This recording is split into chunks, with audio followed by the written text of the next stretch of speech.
The Children of the Law of One and the Lost Teachings of Atlantis. A presentation of the Children of the Law of One. The entire book contains the teachings of the Children of the Law of One. Reading it in order is important because many of the concepts in one chapter must be understood before you can fully understand the next chapter. Part 1. Teachings of the Children of the Law of One. Foreword. Reality? This book chronicles the author's personal experiences and presents ancient spiritual teachings and philosophy. In order to make it as interesting and as readable as possible, much of it is presented in a story and dialogue style, based upon the author's experiences. Conversations with monks, teachers, and students were reconstructed from records and the author's memories. Thus, while not perfect transcriptions, the dialogue does accurately reflect actual conversations. Hopefully, the book will be more than just interesting. For those with an open mind and heart, it will also give reason to ponder the nature of life, the universe, your beliefs, and the potentials that exist within your own personal life. This book isn't about Atlantis or proving its existence. Besides the fact that many things about the nature of the universe, creation, God, and ancient history, are impossible, or nearly impossible, to prove at this time in human development, the sole purpose of this book is to convey something far more important: ancient spiritual teachings that can change your life and indirectly improve the world. We believe that it's best for everyone to attain direct personal experience of God and discover the true nature of the universe and creation for themselves, rather than taking anyone's word for it or believing what they are told or read, including this book and our teachings. Thus, even though we do necessarily discuss some unprovable ancient history concepts, the teachings provide the means for achieving that direct experience and direct knowing yourself. By reading the conversations and thoughts of the author as he is learning this himself, you too can discover a return path to the universal spirit/God and inner peace. We aren't trying to convince anyone of anything or asking anyone to accept anything in this book on faith. We are simply presenting ideas. We leave it up to you to think about the principles and the teachings presented and decide for yourself whether or not they are a good thing for you, for others, and for the world. Within all of us is a lie detector, a silent inner voice that offers us the greatest potential to discern truth and reality.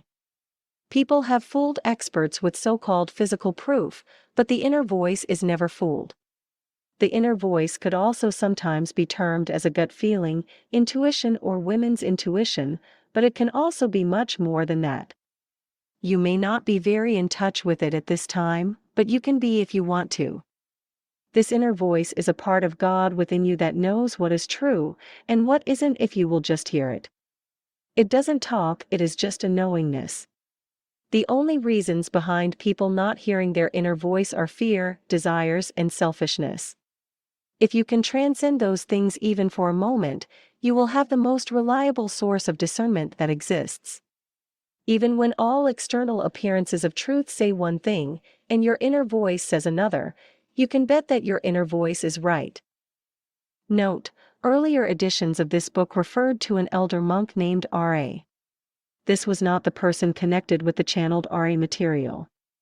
Our order, the Children of the Law of One, the author, and this book are not in any way connected to, or related to, the R.A. material, which is now also being called the Law of One material, or a person using the name R.A. who says he is a Law of One teacher. We don't wish to imply anything bad about this person or the material, but we needed to clarify the situation because some people have thought we were associated. Humor, seriously. Humor is a very esoteric thing in a way, and most people don't really understand it. Ancient teachings refer to it as the great neutralizer. Most never stop to think why human beings laugh. For one thing, they need to laugh.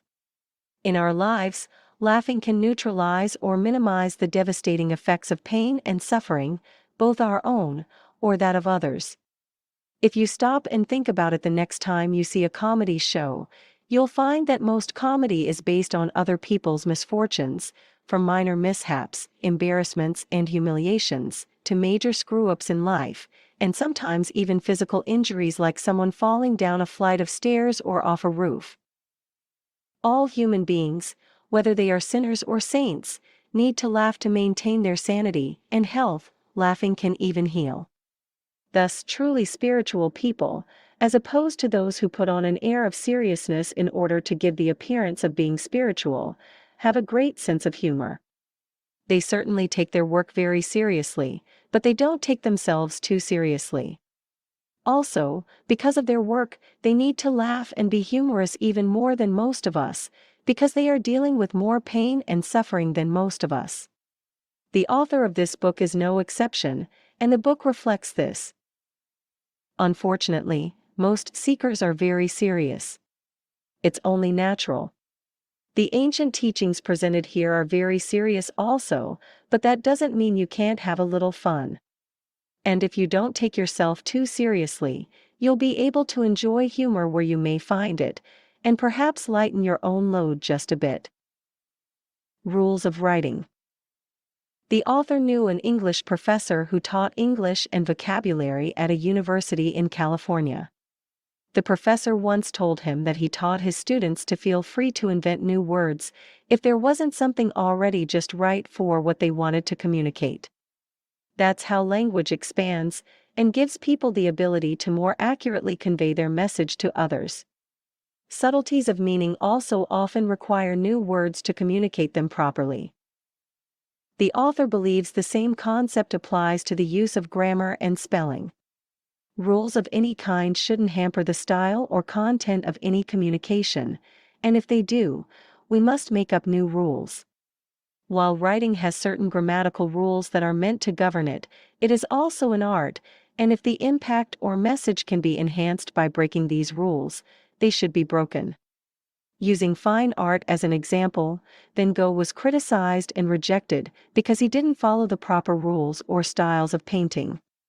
Yet most people now recognize that he conveyed feelings, and sometimes a message, that could have only been done by ignoring the rules and expressing himself freely. The author of this book has approached its writing in a similar manner. He has deliberately ignored convention in favor of communicating with the reader in a way he feels is most effective. Much of this is because he wanted the writing to reflect speaking to you. This creates a more intimate communication, and also more accurately represents the thoughtful deliberateness of speech that is characteristic of many teachers. Thus in this book you will find odd words/phrases/sentences, odd grammar and punctuation, and odd usage of all the above. It's not because the author is illiterate or due to lack of professional editing. Some of the differences include, but are not limited to, extra commas. For instance, they may have been deliberately inserted to reflect an enhanced pause, hyphenated or strangely spelled words to make something stand out, get you to think, or make a connection to another thought, and chronology that doesn't follow a linear timeline, in order to properly present the teachings. These aren't extreme differences, and the author believes it actually helps some readers transcend the limitations of left-brain thinking just a bit, and makes the book even easier and more enjoyable to read. Introduction. Survivors of Atlantis. Stories of Atlantis. Why do they exist and where do they come from? Why are they so persistent? And why is the subject of Atlantis so fascinating to so many people? Many scholars now cite archaeological evidence of ancient civilizations that were destroyed by a great catastrophe, which they believe could be the source of the stories. But that raises even more intriguing questions. If Atlantis was once a great civilization, who were the Atlantean people, and what were they like? Within the recorded history of many cultures, there are references to the great island continent of Atlantis and its highly sophisticated civilization. Some people dismiss this as myth. Many of these cultures had no known contact or knowledge of each other's civilizations, so why would such diverse ancient peoples, such as the Maya, the Egyptians, the Hopis, or the Greeks, have the same legends? Plato, a highly respected Greek philosopher and teacher, gives a detailed, non-fiction account of Atlantis. Due to that and other factors, many scientists no longer argue about the existence of Atlantis, just the whereabouts. Even marine scientist and explorer Jacques Cousteau searched for underwater archaeological evidence of Atlantis. It ended with his son believing Atlantis was probably in the Caribbean or Atlantic, and Jacques believing it was in the Mediterranean. Even though they both found what they believed to be evidence of an ancient sunken civilization, neither had definitive proof that they'd discovered the remains of Atlantis. However, little absolute archaeological proof is likely to even remain from any civilization destroyed by a cataclysmic disaster, let alone tens of thousands of years ago, let alone one sunken beneath the sea in a totally unknown area. Even the Great Titanic was only recently found, and only after extensive searches, even though scientists knew approximately where it sank. Furthermore, it went down only decades ago, and it sunk from merely hitting an iceberg, whereas Atlantis allegedly sunk long, long ago, in an unknown location, and was totally devastated by unimaginable natural catastrophe. A disaster so great that it may have had a ripple effect around the world, which brings us to the legends of the Great Flood.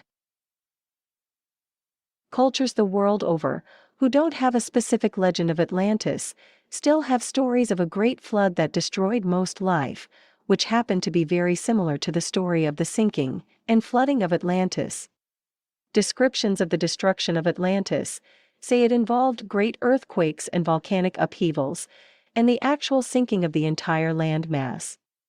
So perhaps some legends of a great flood could have come from secondary flooding that resulted from unimaginably gigantic tsunami waves generated by an event that was the greatest geological disaster in history, like the one most scientists say caused the extinction of the dinosaurs. Such waves could have swept the globe, flooding many, if not most, parts of the world, and eruptions could have darkened the sky and created other disastrous ecological consequences.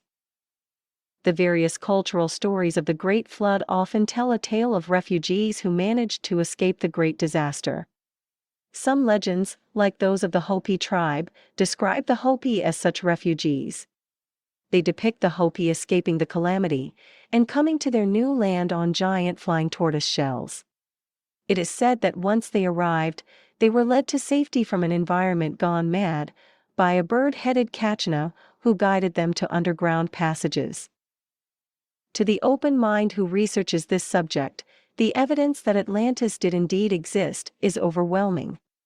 But if Atlantis, as Plato described it, was a highly advanced, sophisticated civilization, with technology that even surpasses that which we have now, shouldn't there be some other remnant of their society? Not necessarily. But just perhaps. According to the legends, Atlantis was so thoroughly destroyed by natural catastrophe that there was nothing left. Yet, couldn't there have been some Atlanteans with enough foresight to leave beforehand and escape the disaster? Or some that were traveling in other parts of the world at the time? It seems quite possible that, given the stories of how advanced and sophisticated a civilization it was, that at least some traders or travelers were elsewhere in the world at the time. Some theories say the mythological inhabitants of Mt. Olympus, the gods of Greek and Roman mythology, were actually Atlanteans that survived. Now just consider this amazing possibility: what if groups of Atlanteans not only survived, but established communities in various places? What if they continued to pass on their heritage, their history, philosophy, and religion even to this day? Such people could teach us so much and fill us in on this great missing piece of human history. That is where this book comes in. It was written by a priest whose order traces their lineage from Atlantis to Egypt in the days of the construction of the Sphinx and Great Pyramid. Oddly enough, this book isn't about Atlantis. It covers some little-known ancient history, but only as necessary background. Instead, the book focuses on the philosophy and spiritual practices that originated there. Atlantis is just ancient history now, but the teachings of their spiritual tradition are all still invaluable in the present. Most importantly, though, the author brings an urgent message. And rather than a new age philosophy about life, he presents age-old ways to live by that can really change your life and world. Fortunately, it's all presented in a fascinating format in which the reader gets to discover everything themselves, through the eyes and experiences of a young North American. We get to be with him during his 3 years at a monastery, share his personal trials, and see his changes. We also get to experience some of his amazing encounters after returning to the real world as an enlightened teacher and head of the order. Besides presenting the author's experiences and simple teachings about how to find your own enlightenment, the book has another message for the world. He points out similarities between the present state of affairs in the world and the last days of Atlantis. What if we have come full circle in a historical cycle? You may have heard the saying, those who don't learn from history are doomed to repeat it. The author tells us that our future depends on the choices we make, and on what we have learned from our past. If that is true, the story of Atlantis may well be the most important history lesson of all time. But other than filling in a possibly vital part of human history, the book gives us something perhaps even more important. It presents us with a beautiful spiritual philosophy that guides us toward a better life, through personal growth. The wisdom and teachings it imparts are wonderful, fascinating, and also very useful when applied to our everyday lives.